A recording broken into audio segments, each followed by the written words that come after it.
Chào mừng các bạn đã đến với ảo thuật Sài Gòn.com của Livin.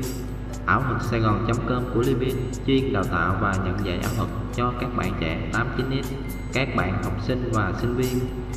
Khi các bạn đến ảo thuật Sài Gòn.com của Livin để học và mua dụng cụ ảo thuật thì các bạn sẽ được Livin hướng dẫn rất là tận tình. Với sự hướng dẫn tận tình của Livin thì các bạn chỉ cần tập luyện từ 5 đến 10 phút là các bạn sẽ diễn thành công được một trò ảo thuật rồi đó. Và bây giờ các bạn còn chờ gì nữa?